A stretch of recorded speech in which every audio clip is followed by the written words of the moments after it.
Hey everybody, I'm back. Yay, yeah, two people clapping. Yeah, that's it. Charles and Laura and Elizabeth going, oh my God, thank God he's back. So I'm back. It's been wonderful. I've had a wonderful summer, actually. It's been a great sabbatical. I want to share some of my experiences with you, and I'll do that during my talk today. But while I was out, I was able to listen to some of our old services, and I ran by one that was from in January when Rayvon Owens was here. And if you remember, think way back in January, if you can, things were a little bit different. COVID hadn't reached the shore yet, and Black Lives Matter and the conflicts and the politics were not nearly at the level they are now. So I want us to just kind of rewind and remind ourselves what life can look like and how we can work together. And that song that Rayvon sang on that Sunday just rang into my heart, and it just sang to me, and I went, okay, wait, I've got to have this playing on my first service back. So I talked to Rayvon yesterday, told him we were going to play this number. He was thrilled. And so I'm going to present to you Rayvon Owens.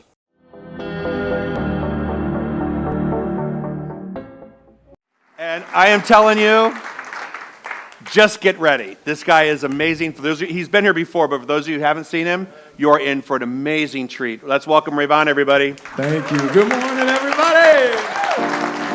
So glad to be back with you guys to celebrate. Y'all feel free to clap and get loose with me, all right? Come on.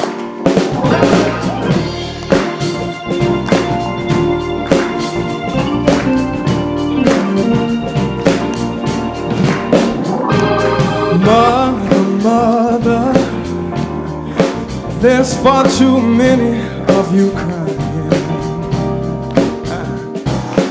Brother, there's far too many of you dying. You know we gotta find a way to bring some love in here today. Father, there's no need to escalate. You see, war is not the answer, for only love can conquer hate. You know we gotta find a way to bring some love in here today. So picking lines and picking signs, don't you punish me with brutality. Talk to me so we can see, oh, what's going on? Hey, what's going on? Tell me what's going on. Hey, what's going on?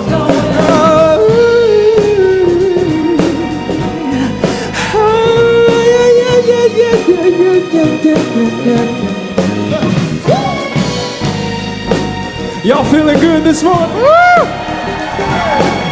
That's what I like to see.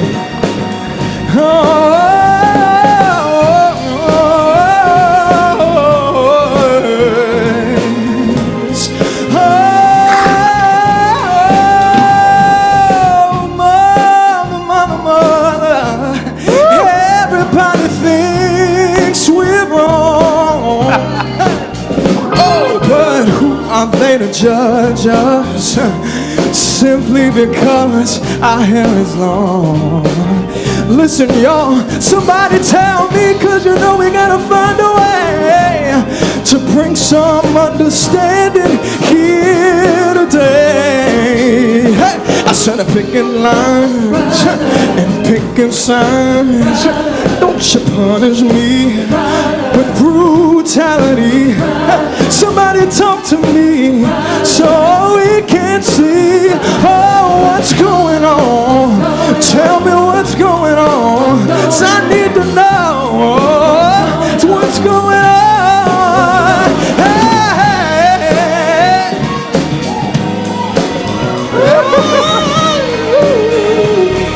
Yeah. Hey. Somebody tell me what's going on.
you so much.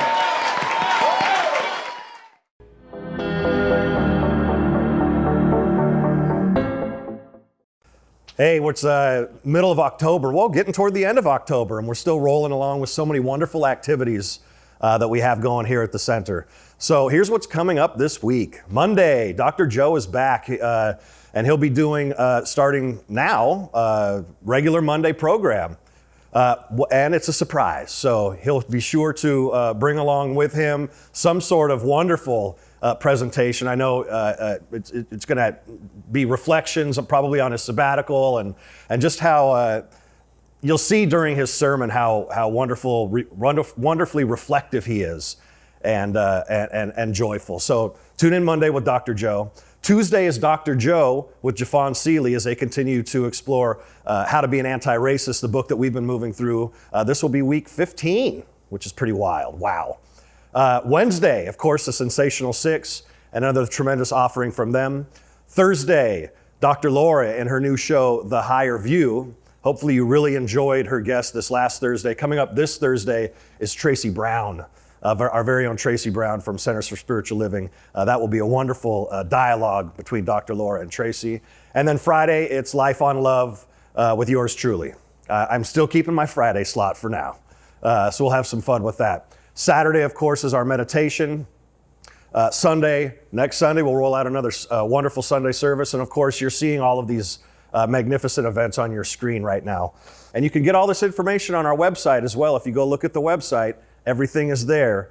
So just spend a few minutes perusing the site and you'll get all of this information. So I'll just go through. Tuesday is also Good Grief. Wednesday is The Power of Eight with Reverend Gail Morton, Wednesday morning. Thursday, in the evening time with Reverend Cheryl and Reverend William, is The Social Eight. Well, they come up with some fun, zany, wacky questions and have some great interaction and a lot of fun. And of course, remember also that 11 a.m. on Sunday mornings is our virtual prayer room. You get into a Zoom, you get into a confidential room, and you can have a moment of prayer with one of our practitioners, with one of our spiritual practitioners to uplift you in whatever way you require uplifting. That's what we've got going on. Enjoy the service today. Peace and love.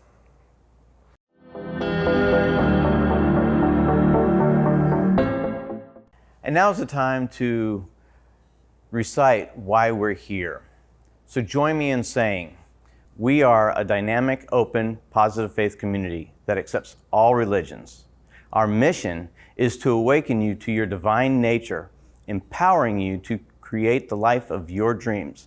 We are changing lives, one heart at a time.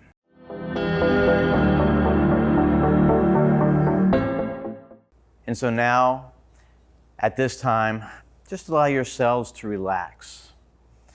Allow your chair to support your body. And take a breath in. And allow your body to accept that support. And one more deep breath in.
And so now, this is what I know. All the power in the universe is creation in progress. Spirit itself is love, is peace, is joy, always acting upon itself. And I recognize my connection with that spirit, with that energy. I am the divine in action. And so this is what I know right here and right now. That all life, all interaction is nothing less than spirit acting upon itself. And so I recognize that. And I see with eyes of love, with an open heart, in all situations. I have an open mind. I allow love to guide me in all situations. I know the truth of who I am. And because I know that truth, I know the truth for others as well. And with that understanding, peace fills my heart. And with that peace in my heart, I express joy, happiness. I am the spark. I am the start of that happiness.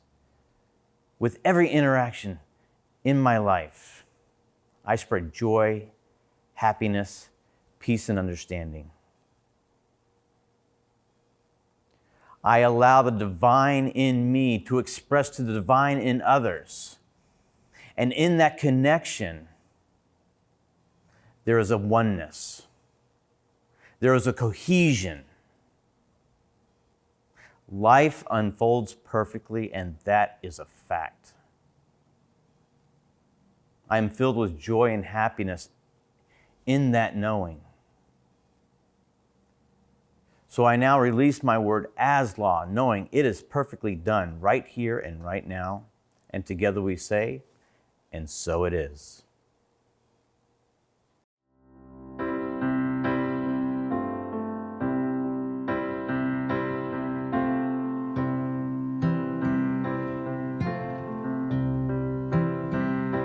Get ready, my soul.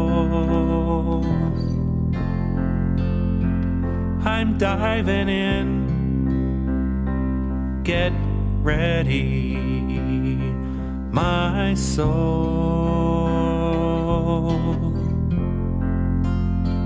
I'm diving in to the deepest kind of love,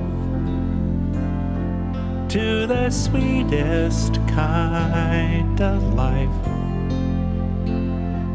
Get ready, my soul.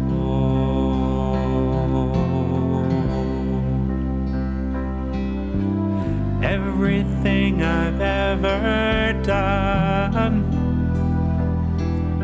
and everything I've ever seen, everything I've lost or won,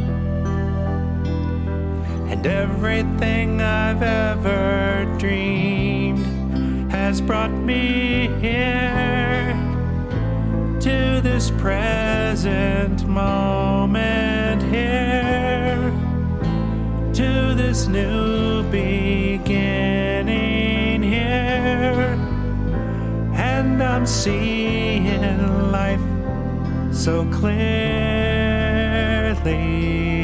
now. Get ready, my soul. I'm diving in. Get ready, my soul. I'm diving in to the deepest kind kind of love, to the sweetest kind of life. Get ready, my soul.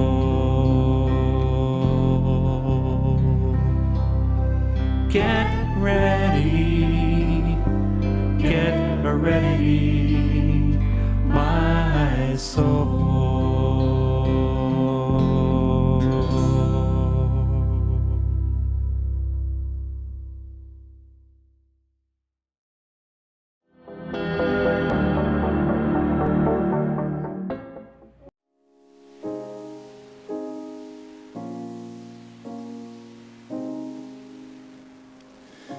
As I lay me down, heaven hear me now. I'm lost without a cause, after giving it my all. Winter storms have come and darkened my sun.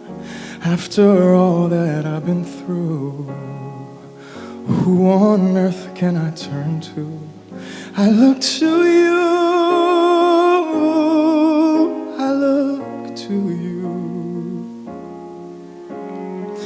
And when all my strength is gone, in you I can be strong. I look to you, I look to you. And when melodies are gone, in you I hear a song. I look to you.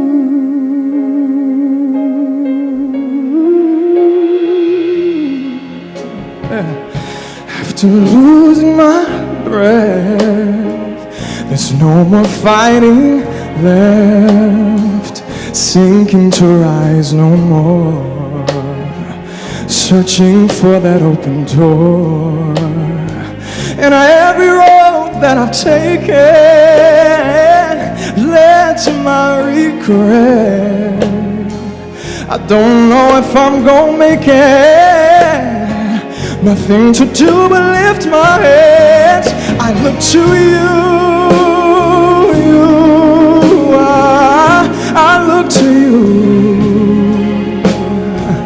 And when all my strength is gone, in you I hear a song. I look to you,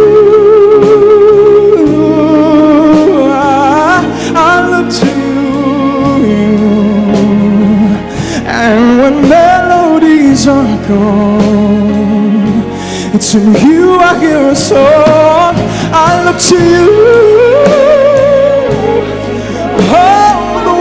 Have come down on me, and the rain is falling, defeat is gone.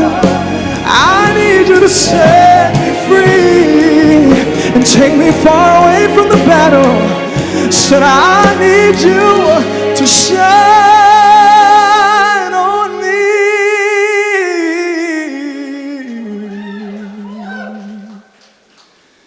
I look to you, I look to you. And when all my strength is gone, in you I can be strong. I look to you, I look to you, yes. And when melodies are gone, in you I hear a song. I look to you, I look to you,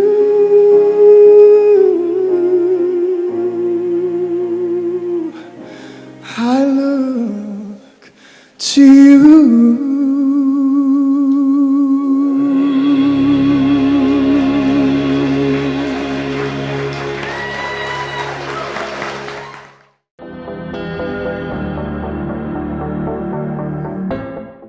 So was I right? Ray Von Owens, always a treat to listen to. And man, that message just resonated, didn't it? All right, so now it's time for our offertory. And I'm glad to say that while I was gone, you guys really did an amazing job supporting our center. And we thank you so much for that. We're still a little bit behind, and we'll talk about that a little bit later on, a couple months from now. But for now, I just want you to think about how you can continue to give to our center so we can continue to do what we're doing for you. There was a lot of effort and energy put into everything that we did this summer. And as we go into the fall season and work into a different way of doing the center and its business, we appreciate your support, your unconditional support. So on the screen right now are different ways that you can donate to our center. So we appreciate everything, absolutely anything and everything that you can give to us so we can continue doing what we're doing.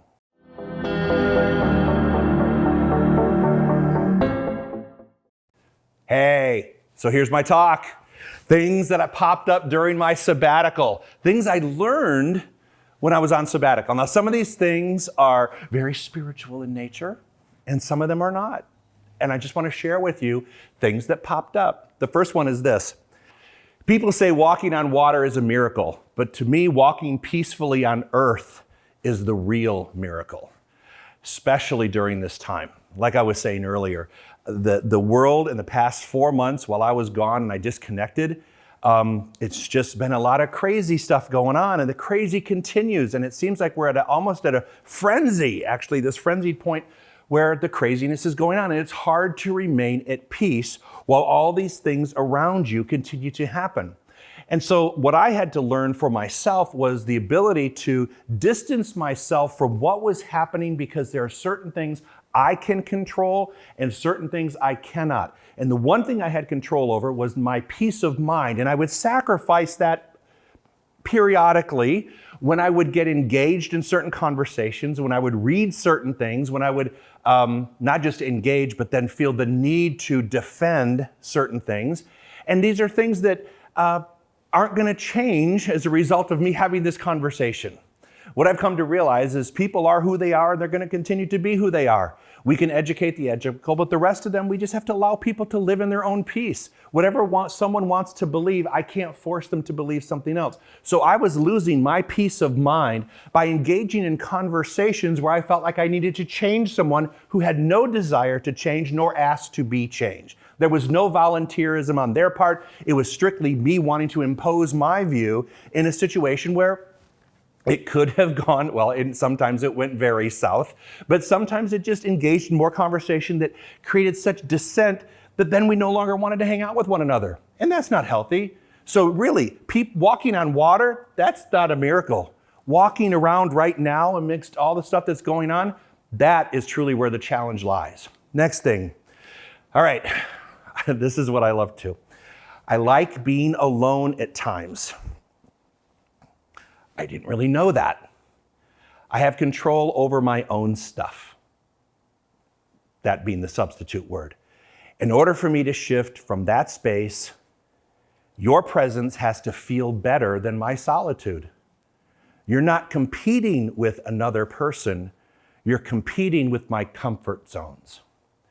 So many times I found myself kicking back and realizing I really like being alone. And Trey was off doing his thing, and he was visited family times, and I would be by myself. And I realized when I'm at home or wherever I was at, on vacation, when I was there, I was in control of my stuff. And people would ask to want to get together, or, people would want to ask to get together. And I was like, do I want to sacrifice this peaceful situation and get into a situation where I'm having dialogue or something I'm really not comfortable with someone I really don't want to be around? And I would ask myself that question. And many times I would say, it has to be a better idea to get out and engage with certain people than it does to remain here. And there were times when it did work. There were times when I did reach out and go, hey, absolutely, let's go. Let's meet for dinner. Let's meet for lunch, or let's go here, or let's go there. But there were times when I realized that was not going to be worth the trade-off of my peace of mind. And that's what I came to, that I like being alone, and I like to control that, and I like to have my peace of mind, and I don't allow other people, I don't accept invitations where I know my peace of mind is going to be up for debate. Hope that makes sense. So here you go. Here's one of those things I learned. Do you ever wake up, kiss the person sleeping beside you, and just feel glad that you're alive? Have you ever done that? Yeah, well, I did that, and I'm not allowed to fly on JetBlue again. I just want to let you know you have to be really careful when you actually do that. So, yeah, I know. So, if you were in the sanctuary right now, that would be funny. That would be a funny moment. We would all engage with that and have a great time with that. But, yeah, JetBlue banned me. But anyway, okay, another one that popped up in the midst of all this. If you didn't see it with your own eyes or hear it with your own ears, don't invent it with your small mind and share it with your big mouth. It's true. You know what? So many things happen. And oh my God, I made the mistake of watching TV one day. I turned it on and I just got swept into the news for a while. And then I realized everything that people were talking about was hearsay and they had no factual basis to it. And these little small minds with their big mouths started creating all these situations. I'm thinking, oh my God. And so in my own life, in our own life, if you don't see it with your own eyes or hear it with your own ears, then don't say a word. You don't need to engage in that. Otherwise, you're just spreading on gossip and third-party information that may or may not be accurate.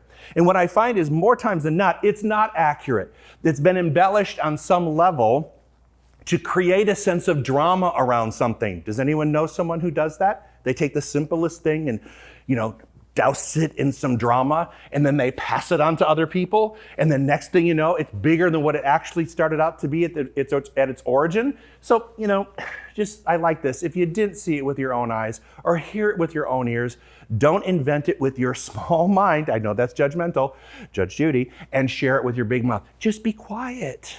You don't need to pass it on. All right, another one. Just a little point of reference has anything to do with science of mind, but the most expensive vehicle to operate by far is the Costco shopping cart. Just so you know. I learned that on Sabbatical because every time you walk in, they shouldn't name it Costco, it should be the $500 club. You go in for a chicken and maybe some sort of a salmon dish, and you come out with the large screen TV. It's inevitable, just say it. Things I learned, right? All right, another thing I've learned.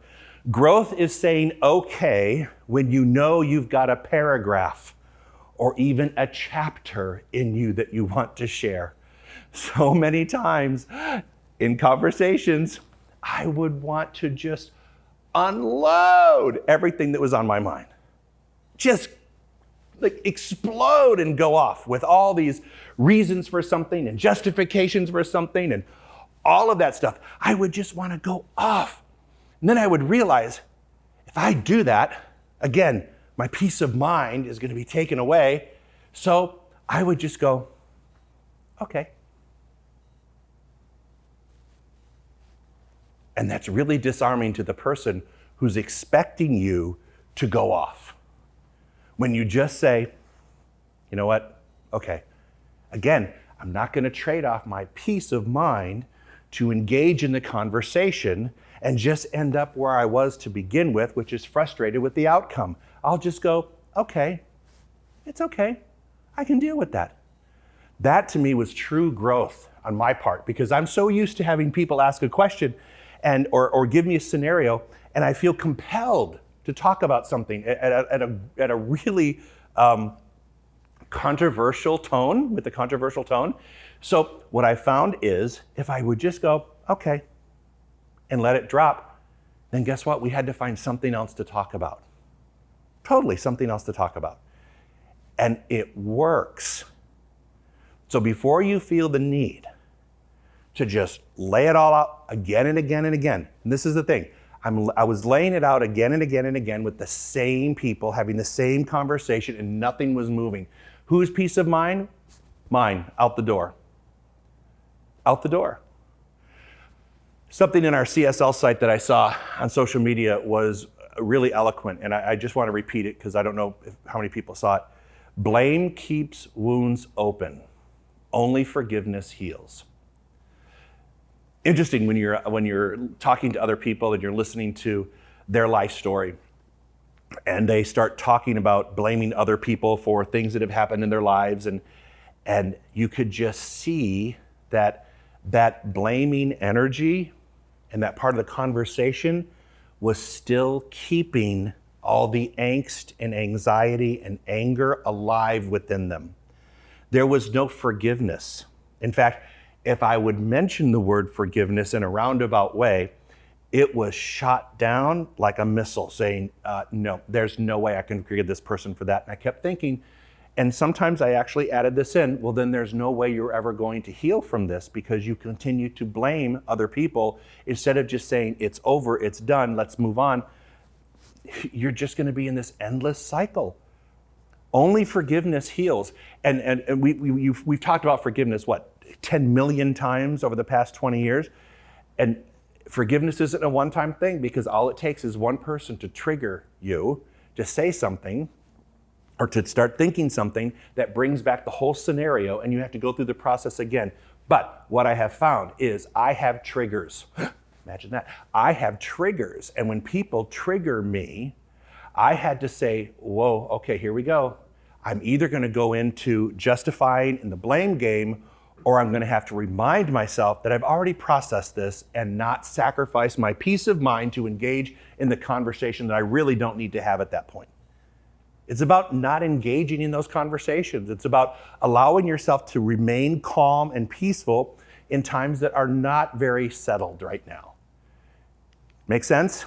All right, Joan Rivers said this. I love Joan Rivers. I don't know what happened. I got on a Joan Rivers binge on YouTube and just was watching her. And what a great comedic wonder and a powerful woman in her own right. She said this, life is tough and sometimes the way we can survive is to laugh. The only way we can survive is to laugh. If you can laugh at it, you can deal with it. And I tell you what, I've had a hard time laughing at some things. But what I found is when I can find a way to bring joy into my life when things are happening and laugh about parts of it, just give me a part of it, it starts to diminish in its severity in how I'm responding to it. If I can find something, I may not be able to laugh at the entire aggregate of a situation, but if I can find some element that I did or that Trey said or that somebody did that was just sort of funny at the time, then I can begin to take that energy around the conflict and start to minimize it just a little bit, which makes it more palatable, which makes it more easier for me to cope with and deal with every moment. It's just a technique. I may not be able to laugh at the whole thing, but I can find parts of it that are funny, and then it just takes away some of the sting. David Alt, one of my best buddies, said this on his Facebook. If it's for me, make it easy. If it's not for me, make it obvious. If it's for me, universe, show me the way, make it as easy as possible. And if it's not for me, make it so obvious that my mind, which is usually hell-bent to get what it wants, and doesn't normally see those things, will see when it's obviously not meant to be mine. I hope that makes sense, all right? So if it's easy, allow it to unfold right before me. If it's not, make it so obvious because I don't do subtle. I've tried subtle. Subtle does not work for me, not at all. I need somebody to go, Joe, stop. Why are you trying to force this to happen? And I'll say, because it came to my mind as a spiritual idea, which is meant to manifest in my experience. And they're like, well, not everything. Okay, so can I tell you a story? Don't tell Trey this one. So my husband, Trey, he's really funny. He has this thing where he likes to he'll watch a movie about a certain subject matter, and then he's like, oh my God, I want to do this. So, he watched Wolf of Wall Street. He wanted to become a day trader, whatever. He was watching some show about ice skating. He wants to learn to ice skate and be Brian Boitano and do a triple toe loop or something. So I have to tell you this funny story. So we're down on our sabbatical, and we meet this guy who's an ice skating instructor. And you would have thought Jesus had come down from the heavens and descended into this resort and said, I am here to teach you ice skating. Trey was so enamored and excited about this. And all I'm thinking about, if it's for him, make it easy. If not, make it obvious.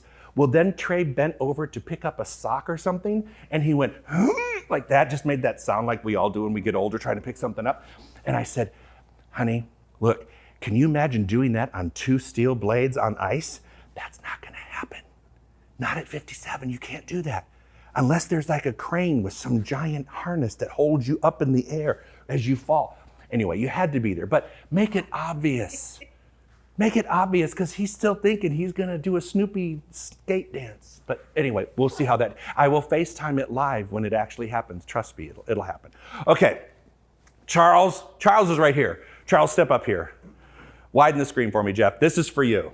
You ready? Don't read it. Let's ready? What, am I look at you? You just look at me. A recent study found the average golfer walks about 900 miles a year. Have you heard this? No. Okay. Another study found golfers drink on average 22 gallons of alcohol. Okay. Okay? That means that most golfers average 41 miles to the gallon. That makes you a hybrid. There you go. I know. I thought of you when I read that. I thought, Charles is going to love that one. He's a hybrid. I know, see? Jim Carrey, another one of my favorites, said this: just because you lost me as a friend doesn't mean you gained me as an enemy. I'm bigger than that. I still want to see you eat, just not at my table. Anybody relate to that? Can anybody relate to that? Now, he talks about it from the person who says, who's let go. Now come from it for the person who has been let go. Many times when someone lets us go, we think they've become our enemy, and they haven't. They just don't want to engage at the level of a relationship that they once had or you once had with them. Doesn't mean that they're your enemy. What if we left relationships lovingly with safe passage and just said, you know what, I want you to eat, but just not at my table. We're okay. We agree to disagree. We can move and separate ourselves. Just because you let someone go doesn't mean you want them to hurt. That's not spiritually sound. When we let something go, we let it go. We release it to their highest and best good, whatever that may be. We don't need to release them in hopes that the universe gets them back or pays them back or in some karmic way does to them what we feel they did to us. We just need to learn to release people. So I found that to be very interesting, because I had some conversations with people that, you know, I guess during my sabbatical, I was able to also go through a process of reevaluating relationships with people. Which ones do I want to stay in? Which ones do I feel I can release because they're not boding well in my consciousness or in my journey anymore? And you know, just because you meet someone in your life doesn't mean you have to keep them forever. I mean, how many of you had a divorce? Nobody? Nobody watching? No? That? Right, so sometimes you have to just allow those things to happen and move through you and not wish them harm. And just know that they're gonna be good. I want them to have a successful life. I want them to be happy. I just don't need to be engaged in that process. All right, so I found 7 rules of life that I'm just gonna touch on, and then I found them to be, this was a slide that someone, or some posting on social media that someone had. I just found it to be really interesting. So here we go. 7 rules of life. Number 7, make peace with your past so it won't disturb your future. When I was on sabbatical, I met many people who were basing their lives on the past, and it was also directing them into their future of discomfort. Not a healthy thing to do. Make peace with it so you can leave it and gently move on. If not, that continues to have ripples into what your future looks like. Number 6, what other people think of you is none of your business. How many times have we heard that before? Terry Cole Whitaker wrote that book, What You Think of Me is None of My Business.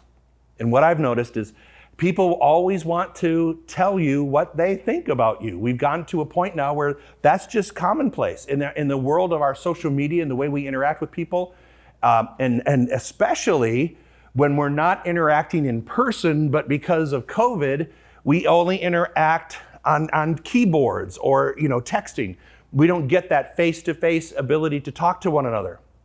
So what other people think of you is none of your business, nor should you be sharing what you think about other people.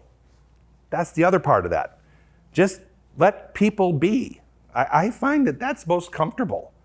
I don't have to sit in the Judge Judy chair and say, oh, I have to make a judgment about this or that.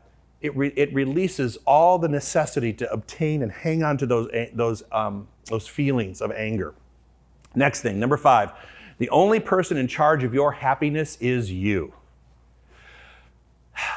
Now, for those of you who are married, you may think otherwise, and the other person may think otherwise, or those of you in a relationship, or those of you who are codependent on other people.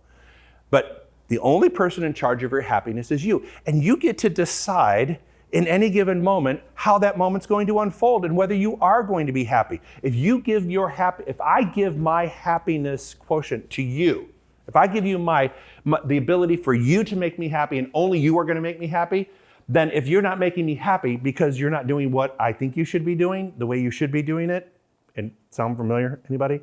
If you're not doing it the exact way I want it done, then I'm not going to be happy, and then you're not going to be happy.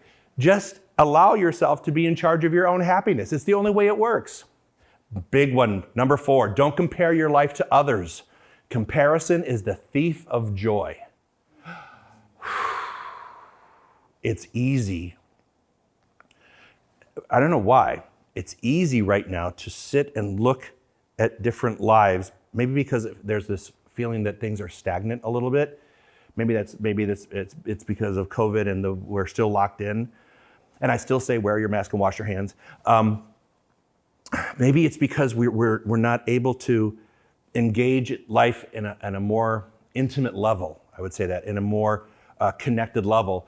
That we do a lot of comparisons about our life and other lives and how our life would be different had we done certain things. And it steals your joy. As soon as you start doing that comparison thing, you feel your joy kind of walking away. It makes it feel like you're less than. And you are who you are, you've done what you've done, and you're going where you're going to go based on the thoughts that you have in your mind right now. So don't allow yourself to compare yourself to others and rob you of the joy that you have in this moment. And that's not to say there's not some moments that are absolutely horrific. There's not this thing about, people who are grieving and people who've had losses and people who still don't have work and people are still struggling financially or with illness, whatever those are. Don't compare your life to the life of someone else that is appearing to have it together. Just be in your own space and create your own joy from that and lean on other people to help you who are there to support you. For example, like our prayer ministry.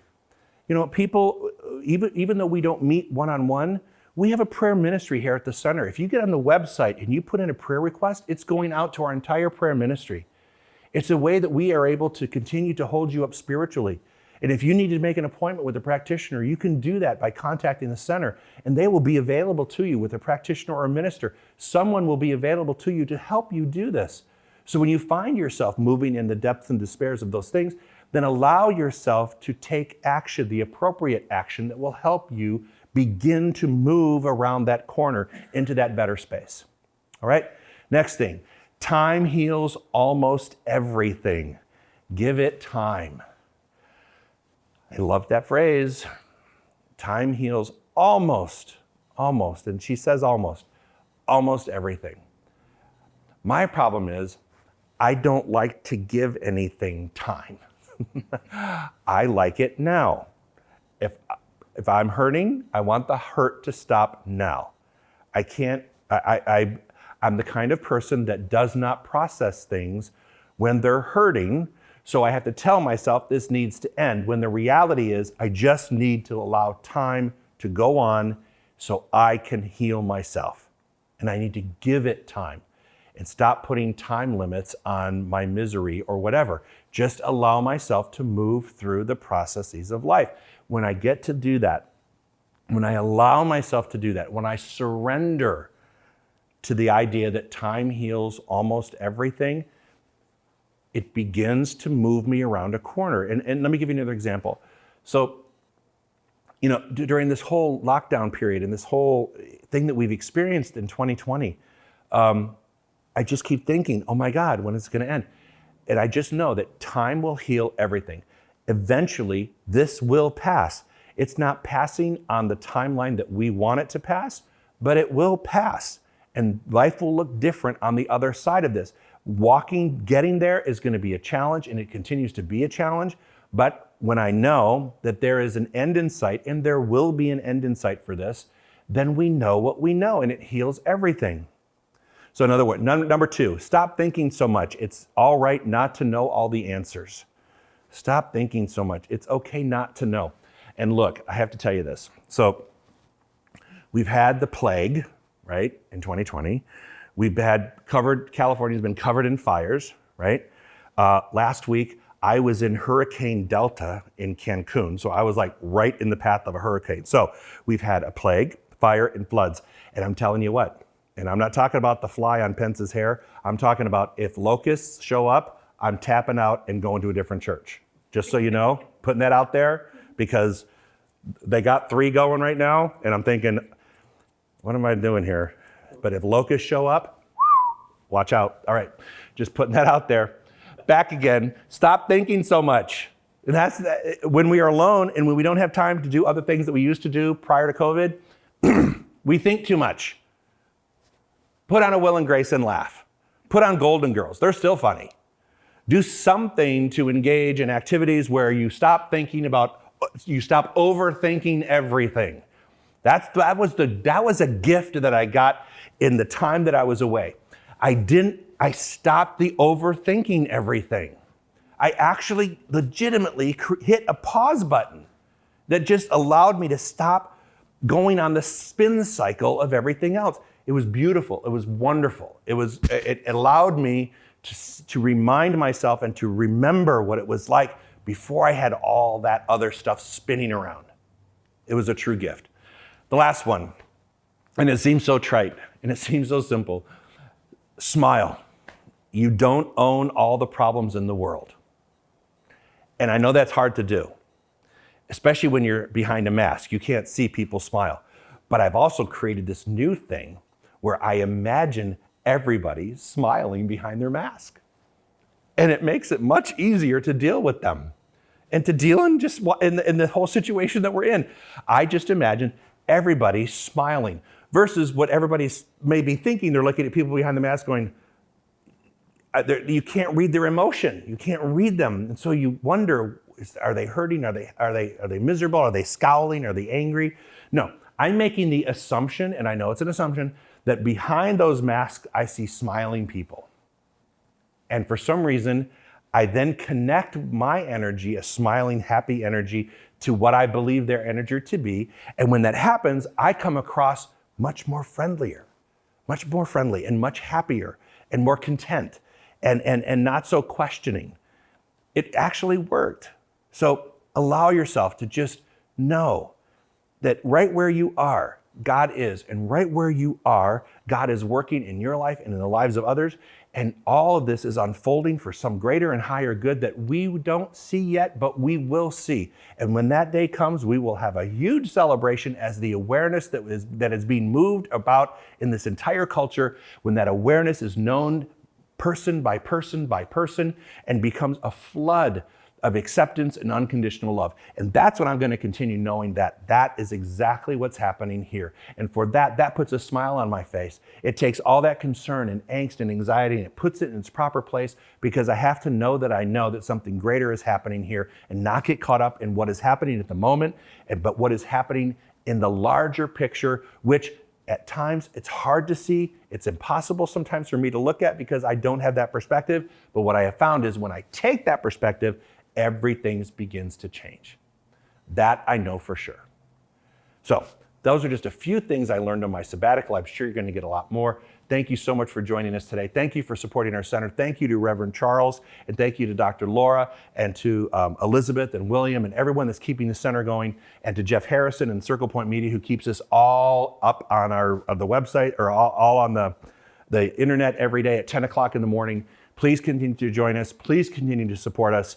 We are moving through this, and we will be together soon. Namaste.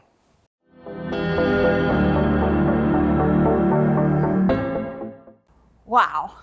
It was so fun to have Dr. Joe back, and so rested. He so enjoyed that sabbatical. We were a little concerned that he wouldn't be able to let go, but he did, and he had a great time. So thank you for joining us today, and let me just do a closing prayer. So we recognize that there is just one life, and that life is perfect, and that each one of us is this container for this one life. We are that divine expression of love, peace, joy, of all of it. It is all that is seen, all that is unseen. It is within us. It is us. So we relax in that awareness. We relax in that knowing that peace is at the core of who we are, goodwill, health, perfection, prosperity, and we focus on that. We know that that awareness, that belief will bust down any wall that's blocking us from our good. The only thing that is blocking us from our good is our belief that anything can block us. So we take up that mantle of love. We take up that mantle of peace. We recognize that each person in our life is an expression of that one life, and we allow them that expression. We allow them, and we stay true to who we are, and allow each person to be who they are, knowing that it is all part of that mosaic we call life. And so in this awareness, so grateful for this center, for all that happens here every day of the week that nourishes us, that reminds us of the truth of who we are, the truth of this life. We know that there are no accidents in the universe, and we are here by divine right order for this time to shine our light, to be that light. So I relax in that knowing. I am in this state of gratitude, knowing that when I appreciate more comes into my life, the more that I see that I am grateful for. So I know that this is the truth. I know that this week for each and every one of us is unfolding perfectly, magnificently, joyously. And I just let go. I let God, knowing it is already done in that one mind. And together we say, and so it is. Have a wonderful, amazing week, everyone. We'll see you next week.